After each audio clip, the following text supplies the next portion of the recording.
Next Suresh గారు ఉన్నారండి governor కోటలో వెళ్దాం. అదే కూల్చివేతల దెబ్బ సందీప్ ఉన్నారు.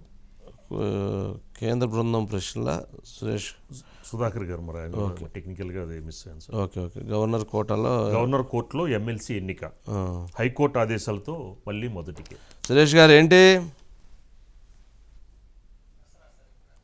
ఓకే తనకి లాస్ట్ టైం ఈ దాసోజు శ్రవణ్ అదే వీళ్ళు కోర్టుకు వేసిన దాంట్లో మళ్ళీ మమ్మల్ని నియమించమని అడగలేదంటలేండి, అందుకని కోర్టుకి అవకాశం దొరికింది. ఇప్పుడు మళ్ళీ కోర్టు దీంట్లో ఎవరైతే కొత్త వాళ్ళకి అవకాశం ఏర్పడేటువంటి పరిస్థితి ఏర్పడింది కాబట్టి ఇది కొంత అడ్వాంటేజే. అవునండి.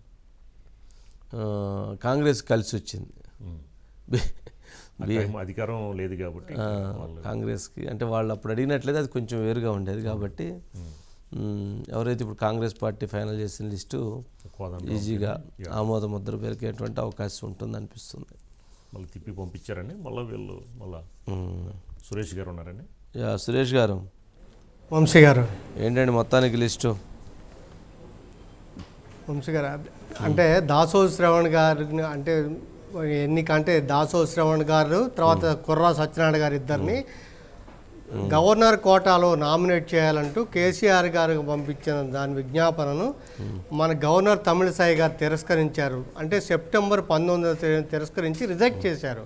అంటే యాక్చువల్గా ఏంటంటే సో దాని మీద గవర్నమెంట్ మారిన తర్వాత మళ్ళీ ఇప్పుడు మొన్న రేవంత్ రెడ్డి గారి ప్రభుత్వం 13వ తారీఖున ఇద్దరు పేర్లు రికమెండ్ చేశారు. ప్రొఫెసర్ కోదండరామ్ గారును అమీర్ అలీ ఖాన్ గారు ఇద్దరు పేర్లు రికమెండ్ చేశారు. వంశీ గారు జనవరి 27వ తేదీన గెజిట్ నోటిఫికేషన్ కూడా జారీ అయింది.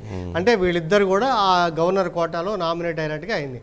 అయితే దాని మీద దాసో శ్రవణ్ గారు హైకోర్టుకి వెళ్తే హైకోర్టు వాళ్ళు చెప్పింది ఏంటంటే తిరస్కరించే అధికారం, రిజెక్ట్ చేసే అధికారం గవర్నర్కి లేదు. 171 ప్రకారం గవర్నర్కి అలా లేదు. ఏదన్నా ఉంటే మీరు తిప్పి పంపొచ్చు కాబట్టి సలహా ఇవ్వచ్చు, అంతేగాని మీరు రిజెక్ట్ చేయడానికి లేదు. కాబట్టి ఏదైతే ప్రొఫెసర్ కోదండరామ్ గారు తర్వాత అమీర్ అలీ ఖాన్ గారిని నియమిస్తూ ఇచ్చిన ఆర్డర్ని ఏదైతే ఉందో నోటిఫికేషన్ ఇచ్చారో దాన్ని రద్దు చేశారు వంశీ గారు. గవర్నర్ గారేమో మన దాసో శ్రవణ్ గారు వాళ్ళకి పంపించిన దాన్ని రిజెక్ట్ చేశారు.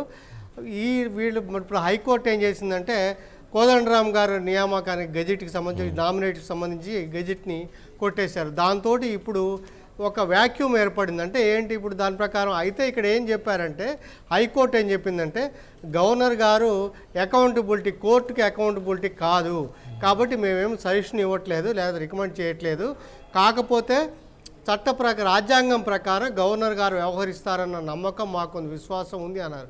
సో దీన్ని బట్టి మనకు అర్థమవుతుందండి వంశీ గారు ఆల్రెడీ కూడా మనకి ఎవరైతే దాసో శ్రవణ్ గారు ఉన్నారో వాళ్ళకి తగిన అర్హతలు లేవు. ఏదైతే గవర్నర్ కోటాకు సంబంధించి లిటరేచర్ కానీ ఇలాంటి వాళ్ళ అర్హతలు ఉండాలి కాబట్టి అవి లేవు కాబట్టి రిజెక్ట్ చేసామన్నారు. ఇప్పుడు మన కోదండరామ్ గారిని కోర్టే కొట్టేసింది కాబట్టి మళ్ళీ ఫ్రెష్గా ఇప్పుడు పంపించే అవకాశం అనేది అప్పుడే కేసీఆర్ గారి గవర్నమెంట్ అంటే బీఆర్ఎస్ అనుకుంటే మళ్ళీ వాళ్ళిద్దరి పేర్లు రికమెండ్ చేసి ఉండేవాళ్ళేమో.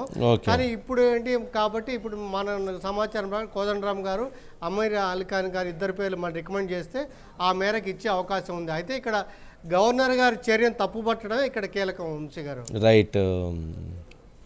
నెక్స్ట్ అండి